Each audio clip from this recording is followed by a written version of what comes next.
Bonsoir à tous, merci d'être avec nous pour le 19-20. Au sommaire de cette édition, un mois après la catastrophe du vol Paris-Le Caire, l'une des deux boîtes noires a été repêchée aujourd'hui. Elle devrait permettre de faire la lumière sur les causes du drame. L'hommage émouvant aux deux policiers assassinés lundi à Magnanville. Une marche blanche a eu lieu ce matin jusqu'au domicile du couple. Elle a réuni plusieurs milliers de personnes. Plus près de nous, en Languedoc-Roussillon, vous avez été plus de 200 000 à voter pour exprimer votre préférence sur le futur nom de la grande région. Et c'est Occitanie qui est arrivé en tête. Mais ce n'est pas forcément celui qui sera validé la semaine prochaine. Toutes les précisions dans ce journal. L'obésité, véritable problème de santé publique, d'autant plus qu'il est difficile d'en sortir seul. Pour les plus jeunes, un centre existe à Palavas-les-Flots. Nous découvrirons comment les professionnels les accompagnent. Un spectacle poétique à l'affiche à Béziers avec le grand retour de Bartabas et le cirque Zingaro. Sa dernière création, On achève bien les anges, un spectacle inspiré notamment de l'actualité. Vous aviez le choix entre 5 noms et c'est Occitanie qui a obtenu le plus de voix, 45% des voix précisément. Bonsoir Stéphane Ratino, merci d'être avec nous. Est-ce que la semaine prochaine, notre nouvelle région va s'appeler Occitanie ? Alors, disons que le vote, c'est un peu plus compliqué que cette présentation qu'on va en faire parce que c'est ce qu'on appelle la méthode Condorcet. Alors les journalistes, on n'est pas des mathématiciens, c'est un petit peu compliqué. Disons que le nom qui a été placé le plus de fois au premier rang, c'est le nom Occitanie à hauteur de 45%. En l'occurrence, quasiment 92 000 personnes ont voté pour. Mais quand on regarde après sur les positionnements 2, 3, 4, Occitanie est tout en bas. Donc ce qui veut dire que les mouvements culturels occitans se sont fortement mobilisés pour porter ce nom-là. Derrière arrive, certes de manière un petit peu distancée, Languedoc-Pyrénées ou Pyrénées-Méditerranée. Bref, c'est dans ces trois noms, véritablement, que devrait se trouver le futur nom de la région parce que, répétons-le, ce n'est pas là un référendum, c'est une consultation pour éclairer le choix des élus qui, eux, seront les seuls légitimes à porter le choix de la région, du nom de la région, vendredi prochain, le 24 juin. Peut-être une réaction, tout d'abord, celle de Carole Delga par rapport au nom de la région. C'était il y a 1h30 à l'hôtel de région. On va travailler pour que ce nom qui puisse avoir un maximum de votes des élus régionaux. Parce que vous le savez, la décision, je l'ai toujours indiqué, elle appartient aux élus de l'Assemblée régionale, mais nous devons tenir compte du signal que nous envoient nos concitoyens avec une majorité très nette pour Occitanie. Alors, qu'est-ce qui va se passer maintenant ? Alors, il faut trouver maintenant l'idée de fédérer, de réunir, c'est pas évident. J'ai appelé quelques élus, notamment en Catalogne, des gens qui appartiennent à la majorité, ils m'ont dit quoi ? Il n'y a pas pays catalan, mais ce n'est pas possible, on se sent exclu de cette décision-là. D'autres élus de la majorité disent, certes, Occitanie, il y a un vote, c'est 3% des gens de la région qui ont voté. Est-ce qu'on doit être uniquement attaché à ce vote-là ? C'est pas sûr, parce que, à la fois, ça parle certes des racines historiques, mais est-ce que ça ouvre vers l'international ? C'est la question. Du côté des Verts, monsieur Onesta, qui a dirigé le processus, il dit, il faut que ce soit Occitanie avec des aménagements, et du côté du Front National, on dit non, il faut un référendum pour décider. Leur réaction. C'est vrai que le mot Occitanie, quelque part, s'impose dans ce débat qui s'ouvre aujourd'hui. C'est le début d'un débat. Donc Occitanie, très certainement, doit être prise en compte. Mais comment rendre, pour prendre la phrase de Carole Delga, le mot Occitanie fédérateur ? Quel message on envoie, par exemple, au Catalan, qui est le seul département qui n'est pas occitan ? C'est 3% de participation, ça représente essentiellement, et c'est le chiffre qu'il faut retenir, 97% d'abstention. Donc le calendrier maintenant, Faiza, c'est très simple. Le vote, c'est le 24 juin. Il va se passer beaucoup de coups de fil. On sait que des gens de la majorité ont appelé à l'opposition, les Républicains, pour discuter, etc. Mais le choix final appartiendra au gouvernement. Et puis après, le Conseil d'État dira oui ou non par rapport aux bases juridiques. Bref, l'épisode n'est pas du tout terminé. On regardera ce qui se passe du côté de Perpignan. Et on va regarder tout de suite d'ailleurs le micro-trottoir qu'on a tourné cet après-midi pour avoir l'avis des gens qu'on a croisés dans la rue. Ça sonne bien, ça sonne le sud, ça sonne la région. Occitanie, c'est le nom même encore mieux que de ce qu'il y avait avant, quoi. Je trouve que moi je trouve ça super. C'est bien, ça me plaît. Occitanie, je trouve c'est bien, c'est court, c'est simple. Mais bon, même si je préférais les anciennes régions, voilà, je suis quand même pour les anciennes régions. Moi, ça me va bien. Enfin, voilà, j'avais regardé un peu les noms qui étaient proposés et pour moi, ça correspondait mieux, ça correspondait bien aux deux régions, Midi-Pyrénées et Languedoc-Roussillon. Je suis pas d'accord. Moi, je suis très déçue. Très déçue parce que là, le pays catalan est complètement occulté. Moi, personnellement, j'ai choisi quelque chose de plutôt neutre comme Pyrénées-Méditerranée et qui n'avait pas de marqueur effectivement culturel et qui pouvait convenir à tout le monde. Alors, nous avons fait ce petit sondage dans les rues de Carcassonne et de Perpignan. Également dans l'actualité, on a appris cet après-midi l'arrestation d'un homme de 22 ans ce lundi en gare de Carcassonne, originaire de Lunel et domicilié dans le Tarn. Il a été interpellé en possession d'un couteau et d'une machette par des agents de la DGSI. Il aurait déclaré vouloir s'attaquer à des touristes américains, anglais ou à des militaires. Après un passage au commissariat de Toulouse, il a été déféré et présenté cet après-midi devant le parquet antiterroriste de Paris. Du nouveau, dans l'affaire Coralie Moussu, un témoignage permet aujourd'hui de relancer l'enquête. Cette jeune mère de famille avait disparu à Vénéjean dans le Gard en novembre 2009. Elle avait été retrouvée morte un an plus tard dans le Rhône. La famille n'a jamais cru à la thèse du suicide. Et maintenant, un déménagement qui fait polémique. Millésime Bio, le salon international des vins bio, aura désormais lieu à Marseille. Né à Narbonne il y a plus de 20 ans, il était organisé traditionnellement à Montpellier jusqu'au conflit récent avec un autre salon, Vinisud. Les explications de Jérôme Gossin et Franck de Tranchant. Quitter Montpellier pour Marseille, une décision douloureuse selon les organisateurs du plus grand salon international de vins bio. Ils pointent du doigt les responsables de Vinisud qui auraient posé les mêmes dates pour le salon 2017 sans aucune concertation. Eux auraient préféré un rapprochement des deux salons, mais avec des dates consécutives. Le Languedoc-Roussillon, Midi-Pyrénées, c'est notre région. On y est attaché. Montpellier a été notre lieu d'expansion. On se sent jeté dehors par un organisme comme Vinisud qui peut-être n'a pas pris l'ampleur de ces décisions. Mais aujourd'hui, nous, on les subit. Retenus par des obligations professionnelles, les organisateurs de Vinisud n'ont pas pu se libérer pour répondre à nos questions. Avant de décider de partir à Marseille, les dirigeants de Millésime Bio avaient pourtant fait appel à la présidente de région. La région a fait tout ce qu'elle a pu pour jouer les médiateurs. Voilà, elle nous a accompagnés, elle nous accompagne au quotidien. Elle accompagne l'agriculture biologique. Je pense que c'est une forte volonté de Carole Delga. Voilà, après, comme ils nous l'ont dit, ils ne peuvent pas être arbitres. Voilà, il y a des gens qui doivent prendre leurs responsabilités. Encore une fois, on est face à des entreprises. Voilà, donc la région ne peut pas décider et n'a pas la main sur tout le monde. Mais de son côté, Carole Delga ne comprend pas l'empressement des organisateurs de Millésime Bio alors qu'elle avait proposé une médiation. Je leur ai demandé un délai de 5 jours. L'après-midi même, ils convoquaient le conseil d'administration pour prendre la décision de partir à Marseille. Je trouve que ce sont des dispositifs qui sont peu acceptables. Malgré tout, Carole Delga espère que les dirigeants de Millésime Bio reviendront sur leur décision pour l'édition 2018. Il est 19h06 à suivre dans ce journal la délicate prise en charge des adolescents atteints d'obésité. En rugby, les préparatifs du MHR avant d'affronter Toulon samedi. Et Barthabas qui nous embarque dans sa dernière création équestre, poétique et inquiétante à la fois. On l'ignore souvent, mais l'obésité est une véritable maladie. Elle touche plus d'un Français sur 10, un chiffre qui s'est stabilisé ces dernières années.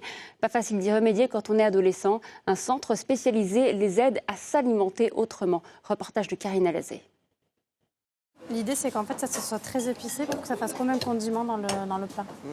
Au menu, ce midi-là, salade niçoise, rougail et tiramisu à la fraise. Dans l'unité diététique médicalisée de l'Institut Saint-Pierre, les adolescents cuisinent et apprennent les bases de l'équilibre alimentaire. Tous sont venus ici pour combattre leurs kilos en trop, mais il n'est jamais question de régime. J'ai appris à faire du poisson, du tiramisu, des salades avec plusieurs aliments, comme des concombres et tout ça. Et des choses que tu manges pas forcément d'habitude. Ouais, voilà. L'idée, ce n'est pas du tout de les mettre au régime, c'est justement de rééquilibrer l'alimentation, donc de travailler avec eux sur les grignotages, sur le plaisir au repas, sur les sensations alimentaires, donc prendre le temps de manger, prendre le temps de partager un repas tous ensemble, sans divertissement comme la télé, les écrans, les téléphones, etc. Pendant 6 à 7 semaines, les adolescents sont en internat au sein de l'Institut.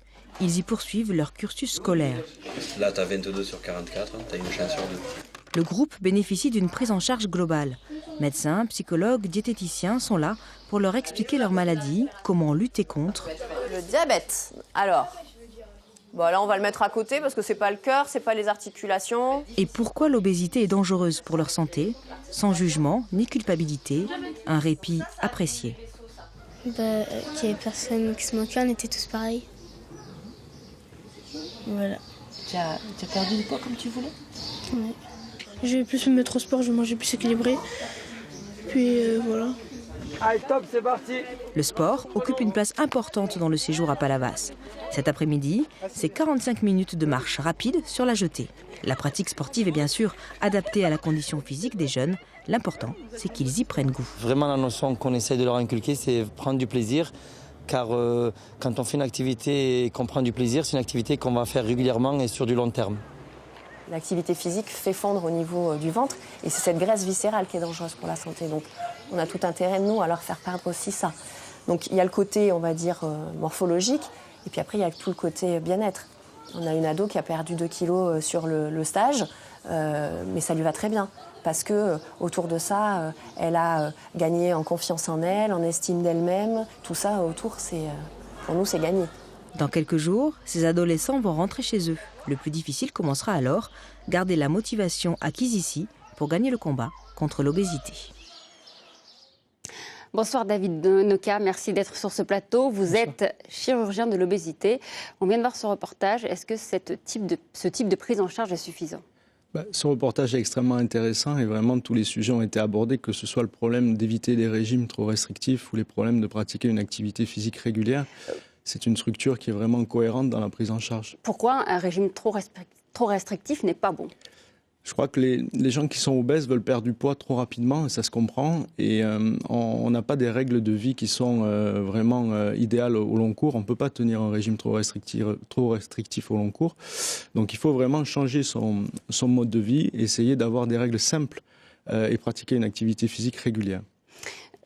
Un exemple de règle simple, parce qu'on voit ces enfants, on n'a pas l'impression qu'ils sont tous obèses, on voit qu'ils ont quelques kilos en trop, mais ce n'est pas forcément d'obésité. Je crois que la première règle, c'est de manger quand on a faim et d'essayer de pratiquer régulièrement une activité physique. Ce sont les deux points prioritaires maintenant dans toutes les recommandations. Souvent, on s'aperçoit que les gens mangent par anxiété ou pour se calmer ou parce qu'ils ont des problèmes à régler, pas parce qu'ils ont faim. Et on n'est pas obligé de finir obligatoirement une assiette si on n'a plus faim. Et ça, c'est un autre point à développer, c'est-à-dire qu'on sait qu'il y a une corrélation entre les problèmes socio-économiques et l'obésité. Et souvent, je pense que des gens qui ont peu de moyens ne veulent pas gaspiller et s'obligent à finir une assiette. Et je pense que ça, c'est un mauvais message. Alors aujourd'hui, on a un chiffre, 15% des Français sont obèses. Quelles sont les causes ? Les causes de l'obésité sont multiples. La première cause, c'est essentiellement des problèmes de sédentarité. Les gens restent de plus en plus enfermés, font de moins en moins d'activité physique. Il y a des causes évidemment génétiques, il y a des causes psychologiques.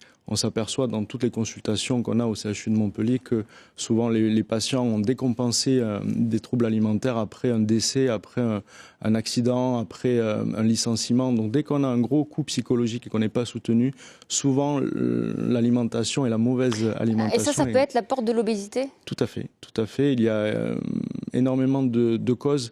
C'est pour ça qu'on n'a pas de médicament qui peut agir sur une cible. Et c'est pour ça que c'est extrêmement difficile de traiter. Et le travail que fait l'Institut Saint-Pierre d'éducation est un travail extrêmement important qu'on va essayer de relayer avec la Ligue contre l'obésité. Merci d'avoir été sur ce plateau pour ces précisions. Merci à vous. En sport, en rugby, Montpellier se prépare au choc de samedi contre Toulon en demi-finale du top 14. Le match aura lieu sur terrain neutre, à Rennes.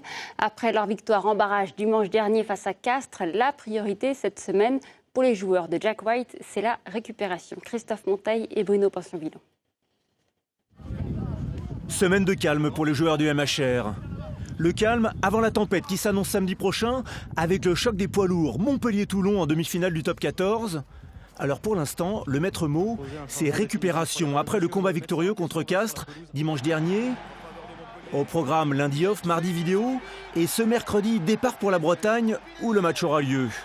Un emploi du temps qui convient bien à Benjamin Fall. On va voyager, ça va nous prendre pas mal de temps.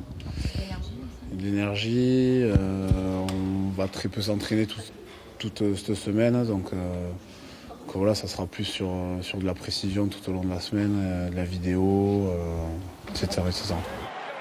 De leur côté, les joueurs du RCT, qualifiés automatiquement pour les demi-finales, ont eu une semaine de repos en plus. Pourtant, côté montpelliérain, on reste confiant. Je pense que cette année, contrairement aux années précédentes, on a une écurie quand même qui tient la route, quels que soient les mecs qu'on affiche. On sait que le banc de touche est vachement conquérant. Aussi, et je pense que globalement, on a un état d'esprit où quand les choses se mettent dans le bon ordre, on a le sentiment qu'il ne peut rien nous arriver. Le sentiment. pas la certitude, on a le sentiment. Une équipe de Montpellier sûre de sa force, qui a enchaîné 14 victoires sur ses 16 derniers matchs. Cette année face à Toulon, chacun a gagné une partie. Et Jack White, l'entraîneur du MHR, veut remporter la belle face à Bernard Laporte, qui ne sera plus sur le banc toulonnais la saison prochaine. Il a tout bon, il a l'équipe qui gagne. Il a une équipe qui a déjà gagné 3 Coupes d'Europe d'affilée. Et vous pouvez prendre le foot, le rugby, n'importe quelle équipe qui a gagné 3 Coupes d'Europe a forcément quelque chose de spécial. Mais bon, j'espère que c'est son dernier match. Ce serait bien de savoir que nous avons joué l'un contre l'autre pour son dernier match. Réponse samedi prochain aux environs de 23h pour Jack White et son ami Bernie dans ce duel des géants. Il n'était pas remonté sur scène depuis 10 ans. Bartabas fait son grand retour avec le cirque Zingaro. La troupe se produit à Béziers avec sa dernière création. On achève bien les anges, un titre noir pour un spectacle lumineux. Caroline Agulot et Enrique Garibaldi.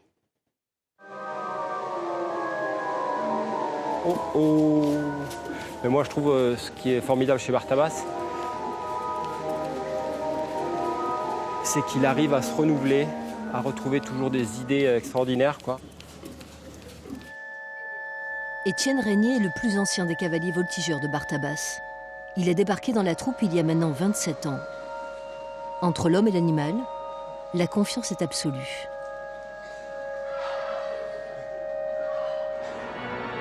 Bartabas signe là sans doute l'un de ses spectacles les plus fous. Voilà 12 années qu'il n'avait pas participé directement à ses créations. Tour à tour, clochard pendu, ivrogne, Bartabas flirte avec la mort. Il dépeint un monde sombre, ici des silhouettes en burqa bleu grimpées sur des échasses. Là, des tombes à l'effigie des religions monothéistes. Sur la voie rocailleuse de Tom Waits, Bartabas rend hommage aux victimes de Charlie Hebdo et du terrorisme.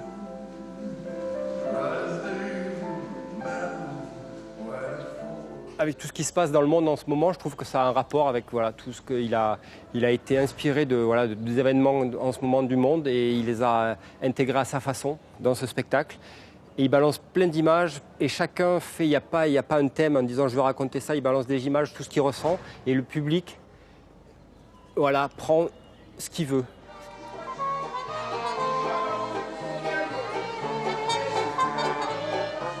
En coulisses, avant le spectacle, Maxime et Louis sont aux petits soins des chevaux du maître.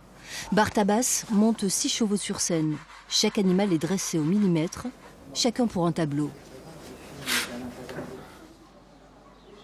C'est une fierté de s'en occuper, avec les responsabilités que ça engage, parce que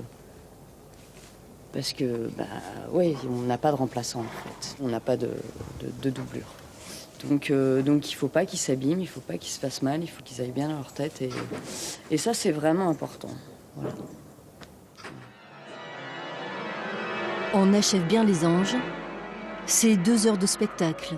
Une immersion dans un univers souvent noir, parfois burlesque, d'une intense beauté.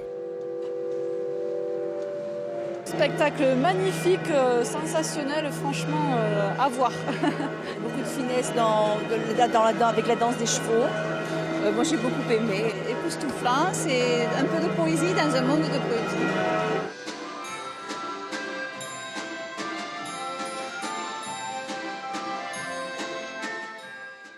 Merci pour votre fidélité. À suivre vos éditions locales et le supplément. Très belle soirée à tous.